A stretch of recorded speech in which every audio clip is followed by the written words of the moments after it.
علی کے بیٹے حسین خلافت کے سب سے زیادہ حقدار نہیں ہیں؟ کوفہ والوں نے ایک زبان ہو کر کہا ہاں، رسول اللہ کے نواسے علی ابن ابی طالب کے بیٹے، ان سے زیادہ حقدار کون ہے؟ تو ان لوگوں نے کہا کہ ہم نے یہ سنا ہے کہ امام حسین نے بھی یزید کی بیعت کو قبول کرنے سے منع کر دیا اور وہ مدینہ چھوڑ کر مکہ جا چکے ہیں۔ اے لوگوں، تمہارا کیا خیال ہے ہم حسین ابن علی کو یہاں بلا نہ لیں؟ ہم کوفہ بلا لیتے ہیں اور یہاں بلا کر ان کی خلافت کو تسلیم کرتے ہیں، ان کے ہاتھ میں بیعت کر لیں گے، اور پھر دھیرے دھیرے پورا حجاز امام حسین کے ہاتھ پر بیعت کر لے گا، پورا عرب بیعت کر لے گا۔ السلام علیکم دوستو، میرے بھائیوں، میری بہنوں، جیسے کہ ٹائٹل میں آپ دیکھ رہے ہوں گے، داستان کربلا یا کربلا کی داستان، مفتی سلمان اجہری صاحب نے پوری بیانات، پوری باریک سے باریک چیز کھول کر کے بتائی ہے۔ کربلا کا جو مسئلہ ہے شروع سے لے کر آخر تک باریک سے باریک چیز کھول کر کے بتائی ہے کہ کس طرح سے یہ سب ہوا، کس طرح سے امام حسین رضی اللہ عنہ کو جو ہے وہاں بلایا گیا۔ میں تو پوری تقریر سن رہا ہوں، زیادہ میں نے بولا بھی نہیں، اور دل اندر سے نرم ہو گیا یہ پوری تقریر سننے کے بعد میں۔ آپ بھی سنیے، آپ بھی سننے کے بعد میں طے کیجئے، آپ کا دل بھی پسیج جائے گا۔ داستان کربلا سننے کے بعد میں پوری باریکی کے ساتھ بتایا گیا ہے، پوری کوئی چیز میں مولانا صاحب نے نہیں چھپائی ہے۔ اور ایک گزارش آپ سے ہے کہ اگر آپ میرے چینل پر نئے ہو تو میرے چینل ضرور سبسکرائب کیجیے گا، سپورٹ کیجیے گا۔ آپ کی سپورٹ کے بنا میں بالکل بیکار ہوں۔ آپ سپورٹ کریں گے تو مجھے ہمت ملے گی، اور اسی طرح کی اور ویڈیو بھی آپ کے لیے میں لے کر آؤں گا انشاءاللہ۔ اللہ سے دعا کرتا ہوں کہ آپ سب لوگ سلامت رہیں، خوش رہیں، اور بیانات کو ضرور سنیے گا۔ میں اس کو تھوڑے پارٹ میں ڈیوائیڈ کر کے اپلوڈ کرتا رہوں گا انشاءاللہ۔ پھر ملاقات ہوگی نیکسٹ ویڈیو کے لیے، تب تک کے لیے خدا حافظ، السلام علیکم رحمۃ اللہ وبرکاتہ۔ تو شروع کرتے ہیں تقریر۔ برادران ملت اسلامیہ، السلام علیکم ورحمۃ اللہ وبرکاتہ۔ وعلیکم السلام ورحمۃ اللہ وبرکاتہ۔ الحمد للہ الحنان المنان الذي خلق الانسان وعلمه البيان، والصلاة والسلام على رسوله سيد الانس والجان وعلى آله واصحابه ذوي الخير والاحسان، اما بعد، فاعوذ بالله من الشيطان الرجيم، بسم الله الرحمن الرحيم، قل لا اسألكم عليه اجرا الا المودة في القربى، صدق الله مولانا العظيم، وبلغنا رسوله النبي الأمين المتين المختار الكريم، ونحن على ذلك من الشاهدين والشاكرين، والحمد لله رب العالمين۔ اب مسئلہ یہ ہوا کہ یزید بیٹھتے ساتھ ساری جگہوں پر خط لکھنے شروع کر دیے کہ میری بیعت لے لو۔ اپنے میرے باپ نے اعلان کیا ہے اپنے انتقال سے پہلے، لہذا میں امیر المومنین۔ کوفہ میں، بصرہ میں، سب جگہ یزید کی بیعت شروع ہو گئی۔ اب مسئلہ آ جاتا تھا مدینے کا، اور یہ چاروں بڑے صحابہ مدینے میں تھے، تو یزید کو ڈر انہی لوگوں سے تھا کہ یہ چار لوگ اگر منع کر دیے اور انکار کر دیے تو پورے حجاز میں میرا بیڑا غرق ہو جائے، اور ان چاروں میں کوئی ایک بھی کھڑا ہو گیا اپنے خلیفہ ہونے کا اعلان کرتے ہوئے تو آدھی دنیا ان کی طرف مائل ہو جائے گی، اس لیے کہ چاروں بڑی عظمت والے ہیں۔ ایک صدیق اکبر کا بیٹا، ایک فاروق اعظم کا بیٹا، ایک حیدر کرار کا بیٹا، ایک عبدالزبیر رضی اللہ تعالیٰ عنہ کا بیٹا، تو یہ عشرہ مبشرہ کے بیٹے ہیں اور ان کی نسبتیں بھی بڑی ہیں، اور یزید کہاں، اس کی کون سی نسبت؟ یہ تو حضرت امیر معاویہ رضی اللہ تعالیٰ عنہ کے گھر میں ان کی امارت کے زمانے میں پیدا ہوا، یعنی جب وہ گورنر تھے اس زمانے میں پیدا ہوا۔ ان چاروں صحابہ سے عمر میں بھی چھوٹا، اور عمل کا تو دور دور تک کوئی واسطہ ہی، کیونکہ تاریخ میں یہ ساری چیزیں محفوظ ہیں آج بھی۔ یزید دن رات عیاشی میں مبتلا رہا، بے شک، کیونکہ اس نے عمارت دیکھی تھی اور مالداری دیکھی تھی، جس کی وجہ سے اس کے فسق و فجور کا سب بعد میں لوگوں کو پتا چلا جب وہ تخت پر بیٹھا، بندروں کو کھلانا نچانا کبوتر بازی کرنا اور باندیوں سے اور غلاموں سے رقص کروانا، یہ ساری چیزیں اس کے ساتھ موجود تھی۔ اب یہ خبریں جب مشہور ہو گئی تو کیا جو رسول اللہ کے صحابہ ہیں ایسے شخص کو امیر تسلیم کر سکتے تھے جنہوں نے خلفائے راشدین کا زمانہ دیکھا، جو چاروں خلفاء کا زمانہ دیکھے ہوں اور جو خود رسول اللہ کو دیکھے ہوں؟ تو وہ اس عظیم اسلام کے دامن میں کسی ایسے شخص کو برداشت کر سکتے تھے؟ ہمارا اور تمہارا حال الگ ہے۔ ہم نے ہر طرح کے امیروں کو دیکھا ہے، ہر طرح کے حاکموں کو دیکھا ہے، چوروں کو بھی دیکھا ہے، ڈاکوؤں کو بھی دیکھا ہے۔ ہمارے سامنے کسی نئے لیڈر کو لا کر اس کی تعریف کر دی جائے تو ہو سکتا ہے پھسل جائیں، کیونکہ بروں کو ہی دیکھتے آئے۔ لیکن وہ چار صحابہ جو مدینے میں ہیں، ان کا حال تو ایسا تھا جنہوں نے رسول اللہ کو دیکھا، جنہوں نے صدیق اکبر کا زمانہ دیکھا اور فاروق اعظم کی عدالت دیکھی ہے، عثمان بن عفان کی سخاوت دیکھی اور حیدر کرار کی شجاعت دیکھی ہے۔ یہ خلفائے راشدین کا سنہرا دور دیکھے ہوئے صحابہ، ان کے سامنے کوئی آ کر کے یہ کہے دن رات عیاشی کرنے والا، باندیوں کو نچوانے والا اب مسلمانوں کا امیر المومنین بن گیا ہے، خلیفہ وقت ہے، کیسے تسلیم ہو سکتا ہے؟ ہوا یہ کہ اس نے بلا کر مشورہ لیا۔ مدینے میں اس وقت جو گورنر تھے ولید بن عقبہ، ولید بن عقبہ کو اس نے ایک خط لکھا اور کہا یہ جو بڑے لوگ موجود ہیں مدینے میں ان کو بلاؤ، عبد الرحمن بن ابو بکر، عبداللہ بن عمر، کر کے ان کو میری بیعت لے لینا، تم وکیل بن جاؤ۔ ابھی تک حضرت امیر معاویہ کے انتقال کی خبر مدینے نہیں پہنچی تھی، سب جگہ مشہور نہیں ہوئی تھی، تو یزید کا خط آیا ولید بن عقبہ کے ہاتھ۔ ولید بن عقبہ ایک نرم دل آدمی تھا، لیکن پڑھتے ہی خط کو کانپنے لگ گیا، کہا یہ تو بہت بڑا کام ہے میرے سر پر جو ڈالا گیا ہے، یزید کو تو یہ لوگ تسلیم کر ہی نہیں سکتے، کیا کیا جائے؟ تو وہ ظالم مروان جس کی تاریخ ہے آپ نے سنا، حضرت عثمان ابن عفان کی مہر جس نے چرائی تھی، ان کے قتل کا جو سبب بنا تھا، مروان موجود تھا۔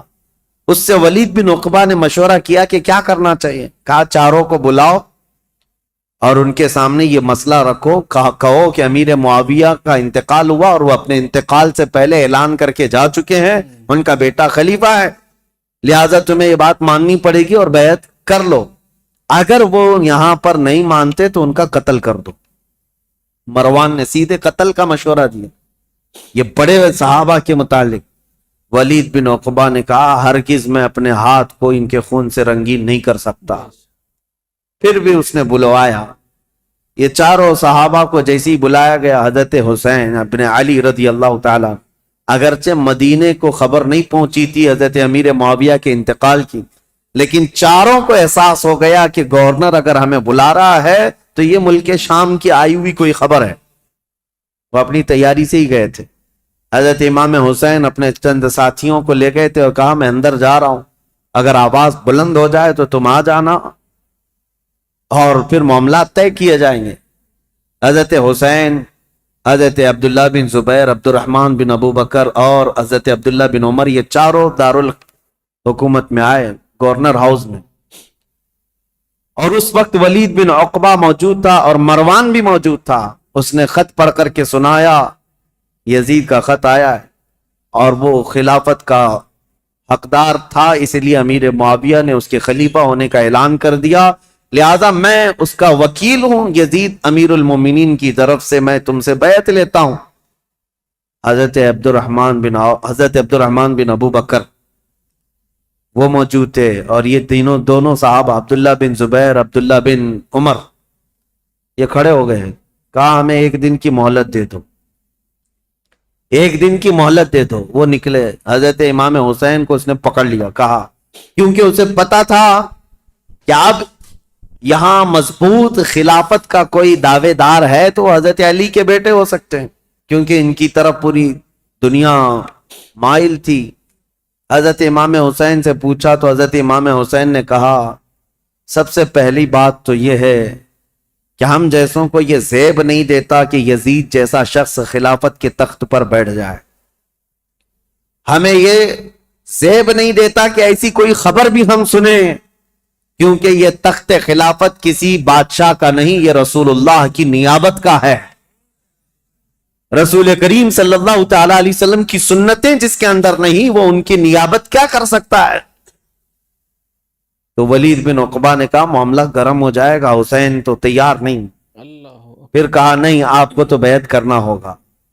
حضرت امام حسین نے کہا میں اس طرح چھپ کر بیعت کرنے والا نہیں، جب سارے مدینے والے سب لوگ بیعت کریں گے تب میں بھی علل اعلان آؤں گا، سب کے ساتھ آؤں گا، آج مجھے جانے دو۔ ولید بن عقبہ نے ان کو بھی جانے دیا، ٹھیک ہے۔ جیسے ہی یہ گئے، مروان بن حکم کھڑا ہوا اور کہا ولید بن عقبہ کو، کہا کہ تو نے بہت بڑا موقع گنوا لیا، آج ان کو قتل کر دینے کا سب سے بہترین موقع تھا، تو گنوا لیا، اور تو آج ان سے بیعت نہیں لے سکا۔ مروان کہہ رہا ہے دیکھ لینا زندگی پر اب تجھے حسین سے بیعت کبھی نہیں مل سکی، ایک بار وہ یہاں سے جا چکے ہیں، حسین کبھی بھی بیعت نہیں کر سکتے، تیرے لیے اچھا موقع تھا۔ ولید بن عقبہ نے کہا میرے لیے ساری دنیا آ جائے لیکن میں حسین کے خون سے اپنا ہاتھ رنگین نہیں کر سکتا، اس لیے کہ وہ رسول اللہ کی قرابت دار نواز ہیں۔ بیچتے کی تو مروان بن حکم نے ولید بن عقبہ کی شکایت لکھ کر کے بھیجی یزید کے پاس کہ اس کی نرم دلی کی وجہ سے یہ چاروں چلے گئے۔ اور ہوا کیا، عبداللہ بن زبیر اور عبداللہ بن عمر رات کے وقت ہی اپنا سامان لیے اور مکہ چلے گئے، میں زیادہ مدینہ طیبہ چھوڑ کر چلے گئے بہترین چل رہی ہے کہ دوسرے دن پھر یہ گورنر بلائے گا اور زبردستی کرے گا، لیکن مکہ میں جائیں گے تو حرم پاک میں خانہ کعبہ کے اطراف کوئی کسی کو زور زبردستی نہیں کر سکتا جو حرم میں جائے گا، جنگ بھی حرام ہے، قتل و قتال بھی حرام ہے۔ تو یہ صحابہ وہاں چلے گئے اور وہاں جا کر انہوں نے پناہ لی۔ اب امام حسین مدینہ میں تھے، دوسرا دن آیا تو پھر دوسرے دن پھر اس نے بلایا ولید بن عقبہ نے، کیا ہو؟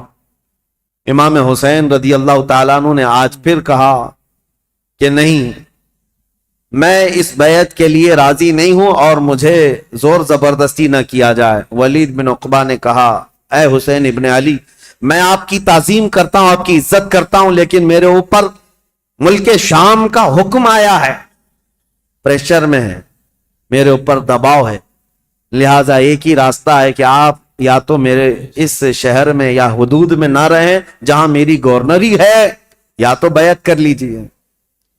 امام حسین نے کہا میں شہر تو چھوڑ دوں گا لیکن بیعت نہیں کروں گا۔ اور کون سے شہر چھوڑنے کی بات؟ مدینۃ الرسول۔ امام حسین اپنے خاندان والوں کو آ کر بتاتے ہیں، اور امام حسین نے اہل بیت کے گھرانے میں یہ بات بتائی کہ آج ہمارے لیے ایسی حالت آ گئی ہے، مدینے میں رہنا ہے تو ہمیں اس کی بیعت قبول کرنا ہوگا اور اس کو امیر المومنین تسلیم کرنا ہوگا، یا تو پھر مدینے سے باہر نکل کر جیسے میرے دو بھائی مکہ چلے گئے، عبداللہ بن زبیر اور عبداللہ بن عمر، اسی طرح مجھے بھی مکہ حرم کعبہ میں جانا ہوگا۔ اہل بیت کا بچہ بچہ کہنے لگا رسول کریم صلی اللہ تعالی علیہ وسلم کا شہر چھوٹ رہا ہے، اللہ اے امام علی مقام، اس کو گوارا کر لیں گے لیکن رسول اللہ کی شریعت چھوٹ جائے یہ گوارا نہ کریں، حضور کے شریعت پر اور اسلام کی تاریخ میں ایسا کوئی دھبا آ جائے یہ گوارا نہ ہو۔ میں آپ کو بتاتا ہوں یہ مسئلہ کتنا اہم تھا، ظالموں کو پتہ نہیں جو اوپر اوپر کی تاریخ پڑھتے ہیں اور بک بک کر کے ٹی وی میں چلے جاتے ہیں کہ امام حسین نے خواہ مخواہ اپنے بچوں کو جھونک دیا کربلا کے میدان میں، اور یہ سیاسی جنگ تھی نعوذ باللہ، اور بعض یہ کہتے ہیں کہ خروج کیا، خروج کا مطلب ہوتا ہے بغاوت کیا، جب ایک امیر المومنین ہو گیا تھا، خلیفہ وقت ہو گیا تھا، تو امام حسین بغاوت کر کے کیوں گئے؟ اس طرح کے جو اعتراضات کرتے ہیں ان ظالم ناعاقبت اندیشوں کو خبر تک نہیں ہے تاریخ کی سچائیاں، انہیں معلوم بھی نہیں ہے۔ یہ ہو سکتا ہے یزید کی ذریت کے لوگ ہوں یا یزید کے مشاغل اور اس کے کاموں سے اتفاق رکھتے ہوں، اسی لیے اس کو آج بھی رضی اللہ عنہ لکھتے ہیں۔ آج بھی ایسی قوم موجود ہے، ایک طرف رسول اللہ کا پورا گھرانہ ہے، کیا امام حسین جن کو رسول کریم صلی اللہ تعالی علیہ وسلم نے اپنی گود میں رکھ کر پالا ہو، بلکہ سیدنا ابو ہریرہ سے یہ روایت ہے کہ حضور صلی اللہ تعالی علیہ وسلم امام حسین کا لعاب پاک امام حسین کا لعاب تھوک خود حضور صلی اللہ علیہ وسلم اس طرح چوستے تھے. حدیث کے الفاظ ہیں کہ یمتص رسول اللہ صلی اللہ تعالی علیہ وسلم لعاب الحسین کما یمتص التمر. حسین کا لعاب رسول اللہ ایسے چوستے جیسے کوئی کھجور چوس رہا ہو. جس کے حلق میں نبی کریم صلی اللہ تعالی علیہ وسلم کا لعاب پاک گیا ہو، کیا وہ ناحق فیصلہ کرے گا؟ کیا وہ زور زبردستی رسول اللہ کے خاندان کو جنگ کے میدان میں جھونک دے گا؟ بات اتنی تھی کہ امام حسین کی نگاہیں بہت دور تک دیکھ رہی تھی، آج تک دیکھ رہی تھی. اسی لیے کسی شاعر نے کہا ہے کہ نہ پوچھ وقت ان بے کتاب ان بے زبان کتابوں سے، نہ پوچھ وقت ان بے زبان کتابوں سے، جب اذان ہوتی ہے تو سمجھ حسین زندہ ہے. ان اذانوں کو زندہ رکھنے میں اور اماموں کو زندہ رکھنے میں حسین کا نام ہے. حسین کی نگاہ، حسین ابن علی رضی اللہ تعالیٰ عنہ کی نگاہ یہاں تک دیکھ رہی تھی. مسئلہ اتنا نہیں تھا خلافت کا، بلکہ میں تو کہتا ہوں ہر آدمی کے پاس جب یہ آپشن رکھ دیے جائیں کہ آپ کے بچے محل میں رہیں گے، آپ کا فیوچر حسین ہے، وزارت ملے گی، سب کون چھوڑتا ہے؟ اگر امام حسین مان لیتے، جانتے ہو یزید کتنی خاطر مدارات کرتا، امام حسین کے لیے بہت بڑا مقام رکھتا، ان کے لیے نذرانے، وظیفے اور ان کے گھرانے کے لیے شاہانہ انداز میں سارے انتظامات رکھتا. کیونکہ جس سے خطرہ تھا جب وہ اس کے مطیع و فرمان بردار ہو جاتے تو حسین ابن علی رضی اللہ تعالیٰ عنہ کے لیے یزید خزانے کھول دیتا. اور یہ امام حسین کو معلوم تھا کہ میرے مان لینے سے یزید تو میرے لیے خزانے کھول دے گا. لیکن امام حسین کی نگاہیں بہت دور تک دیکھ رہی تھی، آج تک کے لیے دیکھ رہی تھی. آج میں آپ سے پوچھتا ہوں میرے عزیز، یہ مسلح امامت ہے. نماز پڑھنے والے جیسے بھی ہوں، مقتدی ہزار قسم کے آتے ہیں، کوئی داڑھی چھلا، کوئی ٹوپی کے بغیر، کوئی پتہ نہیں کیا کیا چیزیں کیا ہوا، سب آتے ہیں، ان کو کوئی نہیں پوچھتا. لیکن امامت کے مسلح پر جو کھڑا ہے اس کے اوپر سے نیچے تک ساری چیزیں دیکھتی ہے آج بھی قوم. اگر کوئی شخص چوری میں مشہور ہو جائے تو میں آپ سے کہتا ہوں کیا چور کو آپ اپنا امام بنا لیں گے مسجد کا؟ کسی کا زنا مشہور ہو جائے تو کیا آپ اس کو امام بنا لیں گے؟ نہیں. آپ یہ کہیں گے میں جیسا تیسا ہوں لیکن امام نہیں. امام ایسا نہیں. چور، ڈاکو اور لٹیرا ہم امام نہیں بناتے. میرے عزیزو، یہ جو تمہارے اندر فکر ہے یہ حسین ابن علی کی دی ہوئی ہے، یہ صدقہ ہے امام علی مقام کا، احسان ہے ان کا پوری دنیا میں. انہوں نے یہ چھاپ چھوڑی ہے کہ ہم آج مسجد کے اس مصلے کے لیے بھی پرہیزگار ڈھونڈتے ہیں اور شریعت کا پابند ڈھونڈتے ہیں. اگر امام حسین اس وقت یہ کر جاتے، یزید کے ہاتھ میں دے کر بیعت کر لیتے، تو آج کوئی بھی اس بات کو دلیل بنا لیتا، میاں آپ فلاں امام پر اعتراض کر رہے ہیں، رسول اللہ کے نواسے نے امام مان لیا تھا شرابی کو، تو ہم کیوں نہیں امام بنا سکتے؟ ہر ایک کے لیے دلیل بن جاتی. اسی لیے میرے عزیزو، خالی وہ وقتی جنگ نہیں تھی، قیامت تک کے لیے فیصلہ تھا، قیامت تک کے لیے دلیل بننے والا تھا ان کا عمل. اسی لیے امام حسین کو بہت بڑا فیصلہ لینا پڑا، بہت بڑا فیصلہ لینا پڑا. اگر میرے نکلنے سے صرف میرے گھر کا ہی مسئلہ تھا تو یہ الگ بات ہے، لیکن میرے نکلنے سے آنے والی نسلوں کے لیے بھی ہے تو مجھے 1000 بار سوچنا پڑے گا. امام حسین کے سامنے یہ چیلنج تھا کہ وہ رسول اللہ کے نواسے، جن کے لیے میرے آقا نے یہ فرمایا حسین منی وانا من الحسین، حسین مجھ سے ہیں اور میں حسین سے ہوں. اس کا مطلب یہ ہے رسول اللہ کی شریعت حسین سے ہے، رسول اللہ کا دین حسین سے ہے. تو جب امام حسین سے پورا دین وابستہ ہے تو پھر امام حسین کو بہت سوچ کر کے قدم اٹھانا تھا. ظالموں، خالی صرف اتنا بک بک کہہ دینا کہ وہ خواہ اپنے خاندان کو میدان جنگ میں جھونک دیے اور سیاسی جنگ تھی یا بغاوت کیا، اپنی آخرت خراب کرتے ہو، اپنی آخرت برباد کرتے ہو. تمہیں خبر بھی نہیں ہے. تمہارے ساتھ اگر ایسے معاملات آ جائیں تب پتا چلے گا. دین کی تھوڑی بہت بھی سوجھ بوجھ رکھتے ہو تو ایسی حرکت کبھی نہیں کر سکتے. اب امام حسین گھر والوں کو آ کر بتاتے ہیں. گھر والے تیار ہوئے, ٹھیک ہے مدینہ رسول چھوڑ کر جائیں. اور وہ رات بھی آ گئی جب رسول اللہ کا یہ عظیم نواسہ مدینے سے رخصت ہو رہا ہے, جہاں ان کی پیدائش ہوئی. 4 ہجری شعبان المعظم کا مہینہ تھا جب امام حسین مدینے میں پیدا ہوئے تھے. اس دن رسول کریم صلی اللہ تعالی علیہ وسلم کو اتنی خوشی ہوئی تھی. اور پتہ ہے آپ کی ولادت سے پہلے حضور کی چچی ام الفضل حضرت عباس کی بیوی حضرت ام الفضل یہ آئی تھیں, خواب دیکھ کر کے ڈر کر کے آئیں اور کہا یا رسول اللہ صلی اللہ علیہ وسلم میں بہت ہی عجیب خواب دیکھ کر کے آئی ہوں, مجھے ڈر ہے. کہا کیا دیکھی ہو؟ کہا بیان کرنے سے مجھے ڈر لگتا ہے. کہا بتائیں تو صحیح خواب کیا ہے؟ تو چچی ام الفضل نے کہا تھا میں نے کل خواب میں دیکھا آپ کے جسم کا ایک ٹکڑا کٹ گیا اور میری گود میں گرا ہے. حضور نے فرمایا گھبرانے کی ضرورت نہیں, فاطمہ کے گھر بیٹا پیدا ہوگا اور وہ پرورش کے لیے تمہاری گود میں ڈالا جائے گا. اور فاطمہ کا بیٹا میرے جسم کا ٹکڑا ہے. جو رسول کریم صلی اللہ تعالی علیہ وسلم نے جس کو اپنے جسم کا ٹکڑا کہا وہ مدینے میں پروان چڑھا ہے اور مدینے میں آنکھیں کھولی ہیں, خطبہ رسول کو سنا ہے, حسین پرورش ہے صحابہ کے جھرمٹ میں. ماں فاطمۃ الزہرا اور باپ حیدر کرار, نانا رسولوں کا سردار. اس عظیم جوان کو میدان میں اترنے کے لیے اب جو وقت آیا وہ عجیب اتفاق تھا کہ اپنا شہر چھوڑنا ہوا. امام حسین کہتے ہیں میرے نانا نے یہ فرمایا تھا کہ ہر نبی اس جگہ دفن ہوتا ہے جو جگہ اسے سب سے زیادہ محبوب ہوتی, لہذا سید الانبیاء جہاں دفن ہے تو مدینہ ان کو سب سے زیادہ محبوب ہے. لیکن عجیب اتفاق ہے اے حسین, رسول کا جو سب سے محبوب علاقہ ہے وہ مجھ سے چھوٹا چلا جا رہا ہے.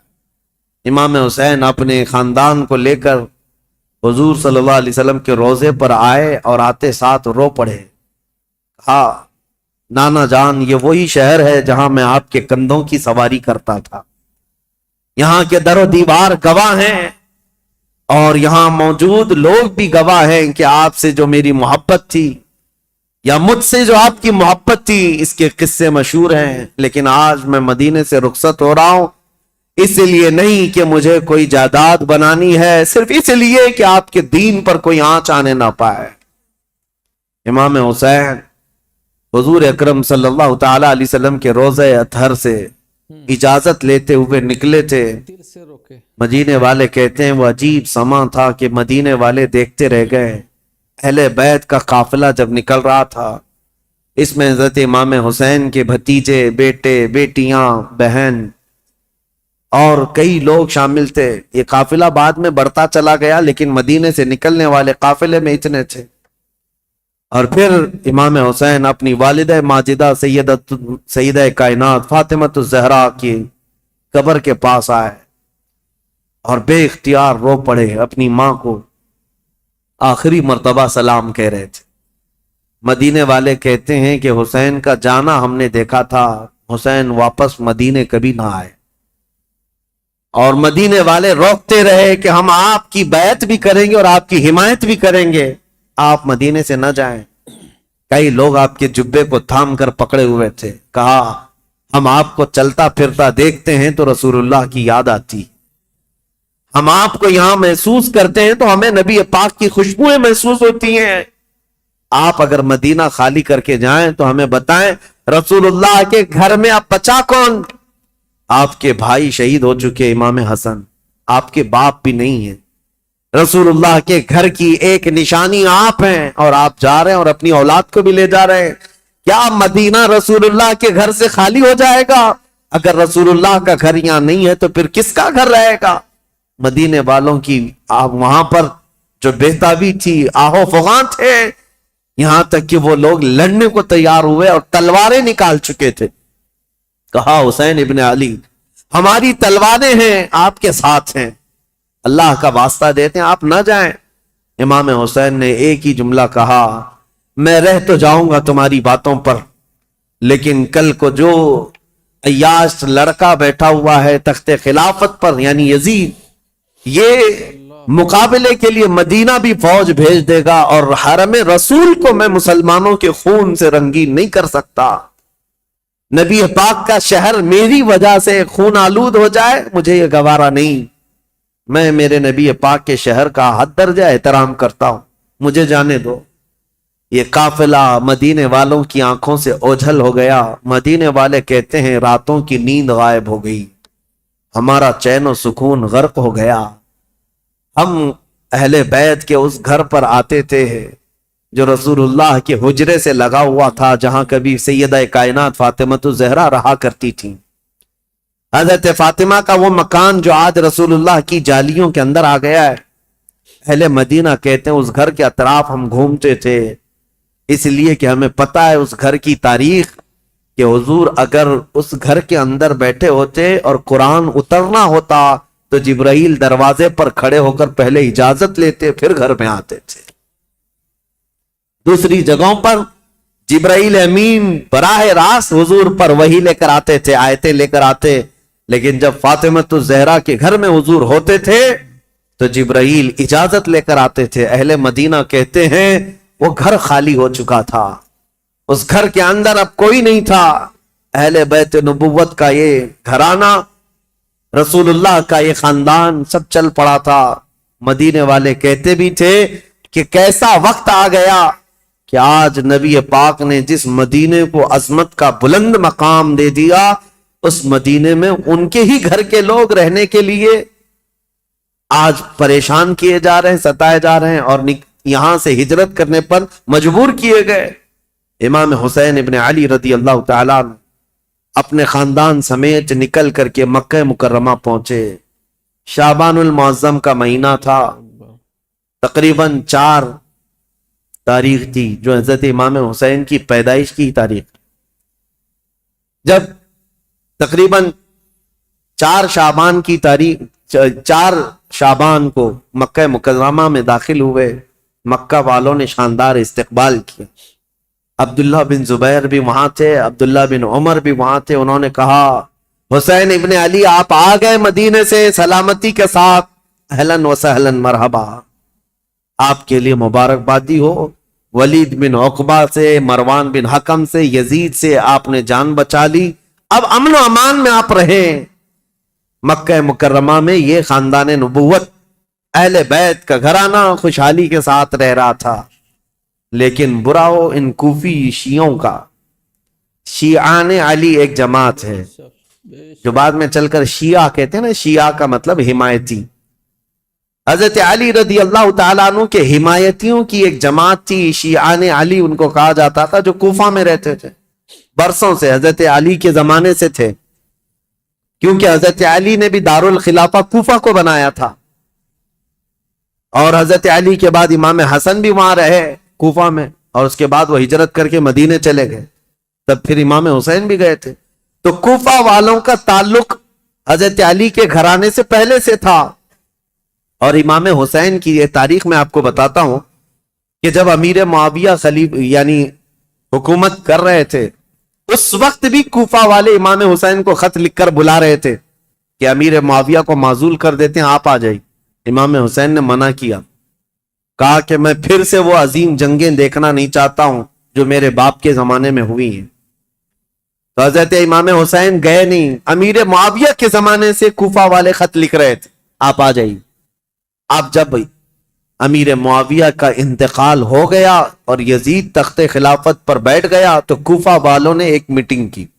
کوفہ عراق کا ایک شہر ہے، عراق میں آج بھی وہ شہر موجود ہے، اور جتنے اہل بیت سے محبت کرنے والے لوگ تھے سب جمع ہوئے اور میٹنگ کیا، اور وہ ایک شخص کے گھر میں میٹنگ ہوئی جس کا نام مسلم بن سرد بتایا گیا ہے، اور وہ شخص سارے لوگوں کو جمع کر کے کہتا ہے دیکھو امیر معاویہ کا تو انتقال ہو گیا اور یزید بیٹھا ہے، تم سب کی رائے کیا ہے؟ کیا علی کے بیٹے حسین خلافت کے سب سے زیادہ حقدار نہیں ہیں؟ کوفہ والوں نے ایک زبان ہو کر کہا ہاں رسول اللہ کے نواسے علی ابن ابی طالب کے بیٹے، ان سے زیادہ حقدار کون ہے؟ تو ان لوگوں نے کہا کہ ہم نے یہ سنا ہے کہ امام حسین نے بھی یزید کی بیعت کو قبول کرنے سے منع کر دیا اور وہ مدینہ چھوڑ کر مکہ جا چکے ہیں، اے لوگوں تمہارا کیا خیال ہے ہم حسین ابن علی کو یہاں بلا نہ لیں؟ ہم کوفہ بلا لیتے ہیں اور یہاں بلا کر ان کی خلافت کو تسلیم کرتے ہیں، ان کے ہاتھ میں بیعت کر لیں گے، اور پھر دھیرے دھیرے پورا حجاز امام حسین کے ہاتھ پر بیعت کر لے گا، پورا عرب بیعت کر لے گا، اور یزید کو ہم اتار دیں گے تخت خلافت سے۔ تو کوفہ والے اس بات پر سب اتفاق، اور پھر سارے لوگوں نے مل کر کے خط لکھا امام حسین کے نام پر۔ عبداللہ بن صبح حمدانی نام سے ایک شخص تھا، اس کے ہاتھ میں خط دے کر بھیجے جس میں کوفہ کے بڑے رئیس اور ذمہ دار جو لوگ تھے، وہاں کے جو سردار تھے، ان کی دستخطیں تھیں، ان کی مہریں لگی ہوئی تھیں۔ یہ خط رمضان کی 10 تاریخ کو آیا، کہاں؟ مکہ مکرمہ میں۔ مکہ مکرمہ میں امام حسین کے پاس یہ خط آیا تو امام حسین نے دیکھا، اس میں یہ لکھا ہوا تھا، کوفہ والوں نے لکھا تھا، اللہ کی حمد و ثنا کے بعد، حضور کی صلاۃ و سلام کے بعد کہا امیر معاویہ کا انتقال ہو گیا، اور ان کے بعد یزید جیسا فاسق و فاجر شخص بیٹھا ہے، لہذا ہم اس کی امارت اور اس کی خلافت کو نہیں تسلیم کرتے۔ اے علی کے بیٹے حسین، آپ تشریف لے آئیں، ہمارے سر پر کوئی امام نہیں ہے، آپ تشریف لائیں، ہم آپ کے ہاتھ پر بیعت کرتے ہیں۔ یہ خط کا مضمون تھا۔ امام حسین رضی اللہ تعالیٰ عنہ نے یہ حرم کعبہ میں اس خط کو پڑھا، اس کے بعد لوگوں سے پوچھا، اب سنیے، کوئی ایک شخص نے بھی اس بات پر رضامندی کا اظہار نہیں کیا؟ جو بڑے صحابہ تھے انہوں نے کہا کوفہ والوں کی بات پر کبھی یقین نہیں کیا جا سکتا، یہ غدار لوگ ہیں، دھوکہ دے دیتے ہیں، یہ غدار لوگ ہیں، دھوکہ دیتے ہیں، آپ کے باپ کو بھی کوفہ میں شہید کیا گیا، آپ کے بھائی کو بھی شہید کیا گیا ہے، اب آپ وہاں کیوں جانا چاہتے ہیں؟ مت جائیں، مکہ آپ کے لیے امن و امان کے ساتھ۔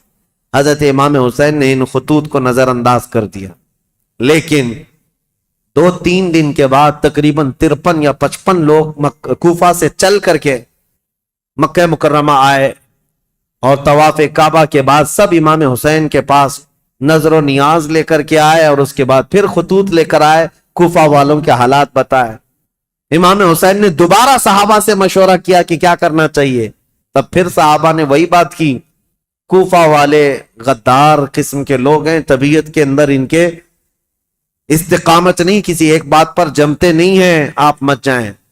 دوسری مرتبہ بھی امام حسین صبر کر کے رہ گئے۔ رمضان کا مہینہ ختم ہونے کو آیا، تقریباً خطوط کا سلسلہ جاری رہا، اتنے کہ 10,000 کے قریب لوگوں نے امام حسین کو دعوت دی، اور اخیر میں یہ دعوت دی کہ اے حسین ابن علی، کل قیامت کے دن اگر اللہ تعالی ہم سے یہ سوال کر لے کہ فاسق و فاجر معاویہ کے بیٹے سے تم نے بیعت کیسے کی، اس کو امیر کیسے بنایا، تو ہم اللہ کی بارگاہ میں قیامت میں یہ جواب دیں گے کہ اے رب العالمین، ہم نے تو رسول اللہ کے نواسے کو بلایا تھا مگر انہوں نے انکار کیا، تو ہمارے پاس کوئی چارہ نہیں تھا، اس لیے ہم نے یزید کی بیعت کر لی۔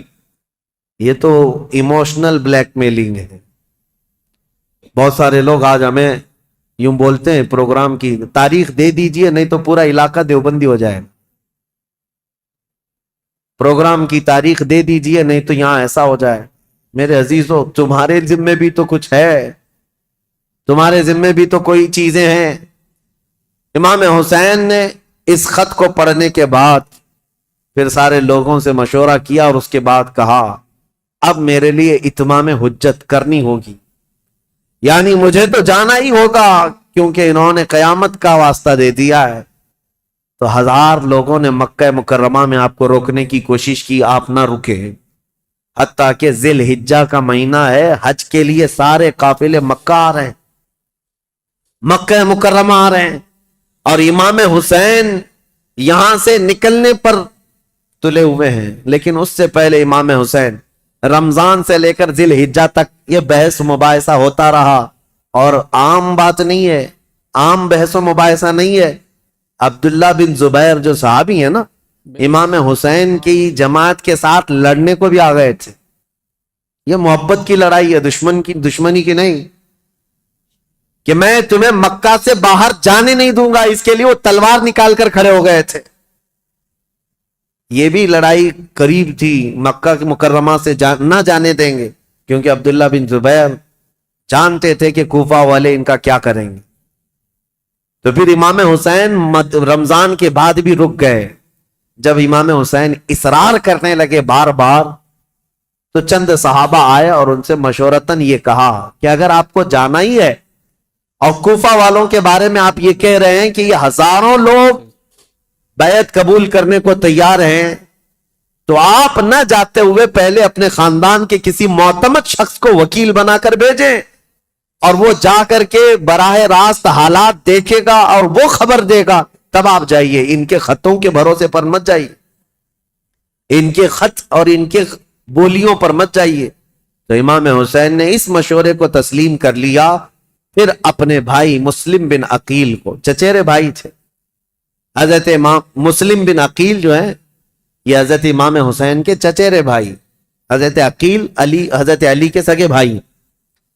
تو مسلم بن عقیل سے آپ بڑی محبت رکھتے تھے اور معتمد بھی تھے امام حسین کے. بلایا اور کہا تجھے برا بنا کہ بھائی تم جاؤ کوفہ اور میری جانب سے وہاں لوگوں سے بیعت لے لینا وکیل بن کر, اور حالات دیکھ کر کے مجھے خبر کر دینا. یہ تاریخ ہے.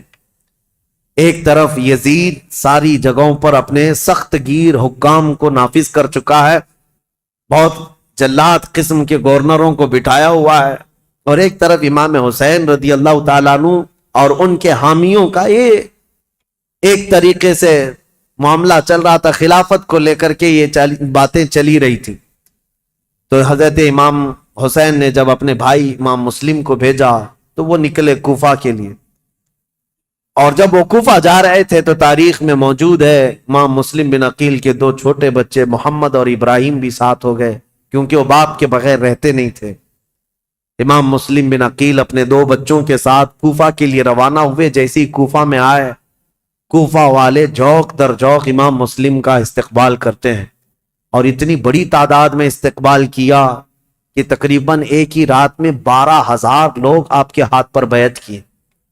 12,000 لوگ امام مسلم بن عقیل کے ہاتھ پر امام حسین کا وکیل سمجھ کر بیعت کیا.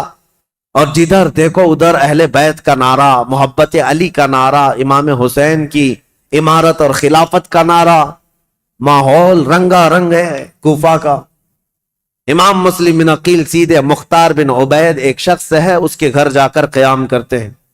مختار بن عبید وہاں سردار کی حیثیت رکھتا تھا, اور اس نے سارے لوگوں کو یہیں پر جمع کیا تھا, اور ساری باتیں یہیں سے چل رہی تھی. امام مسلم بن عقیل جیسی گئے تو کوفہ کے اس وقت جو گورنر تھے وہ نعمان بن بشیر ایک صحابی رسول تھے. یزید کی طرف سے وہ گورنر تھے, نرم دل تھے اور نہایت ہی عجز و انکساری والے, تواضع والے انسان تھے. ان کو جب یہ بتایا گیا کہ امام مسلم بن عقیل کوفہ میں آئے ہیں اور لوگ جوق در جوق ان کے ہاتھ پر بیعت کر رہے ہیں, امام حسین کی بیعت لے رہے ہیں, تو انہوں نے دوسرے دن خطبہ دیا تھا اور کہا تھا کہ اے کوفہ والو, مجھے ڈر ہے یزید کو یہ خبر پہنچے گی تو وہ تم سب سے سختی کرے گا, اور پھر کوفہ والوں کی جان و مال خطرے میں ہوں گے. تو وہاں پر ایک شخص بیٹھا ہوا تھا جو یزید کا چمچا تھا. اس نے نعمان بن بشیر سے کہا آپ تو بڑے کمزور آدمی ہیں, مسلم بن عقیل کو بلا کر مار ڈالو, ختم کر دو, قتل کر دو, معاملہ ہی ختم ہو جائے گا. نعمان بن بشیر صحابی ہیں, کہتے ہیں اے ظالم تو کس انداز سے مجھے مشورہ دے رہا ہے. کہا تب تو پھر آپ کمزور لوگوں میں, ذلیل لوگوں میں, عزت والے لوگوں میں نہیں ہیں. انہوں نے نعمان بن بشیر نے ایک تاریخی جملہ کہا تھا, مجھے ایسی ذلت گوارا ہے جس میں رب کی عزت ہے, بے شک رب کی رضا ہے, اور مجھے ایسی عزت گوارا نہیں جس میں رب کی ناراضی ہو اور کسی کا خون میرے ہاتھ سے رنگا ہو. عزیزان, میرا ہاتھ کسی کے خون سے رنگا ہوا ہو. حضرت نعمان بن بشیر اتر گئے اور یزید